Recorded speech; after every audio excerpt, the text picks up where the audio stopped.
There's a couple ways to do this. So I've pulled up the image on a screen, a piece of office paper. Only gonna worry about tracing the big shapes. I got the drawing done. And I'm gonna take like a 6B pencil or a 4B pencil. I'm gonna put down a really heavy layer of lead. And that's the next step. This is a graphite transfer process. So I've got this heavy lead. I'm gonna put this down on my canvas, and then using the back side of the pencil or a spoon, I can kind of polish. And if you get enough lead down, it's kind of hard to see, but you see how you can make that line out there? So you can polish the whole thing.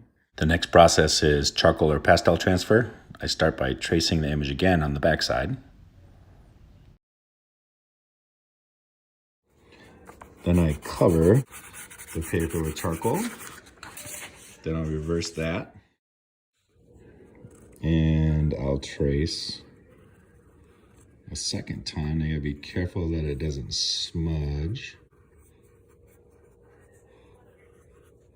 And then if I peel back the paper, that charcoal or chalk or whatever, should be darker obviously, is gonna show up for you.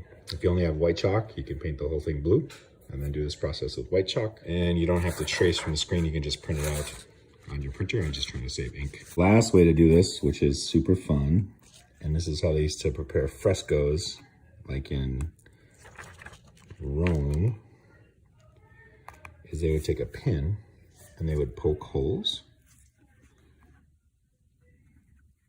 I'll show you that for the hair here.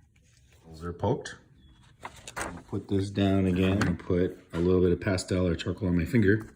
And then I've got to rub, and the dust should go through the holes as long as you have enough pigment. They would use like white powder, clay, earth. And then when you peel it back, you've got these little dots that you can connect the dots with. And that's way before everything. That's how a lot of the frescoes like the Sistine Chapel would have been transferred.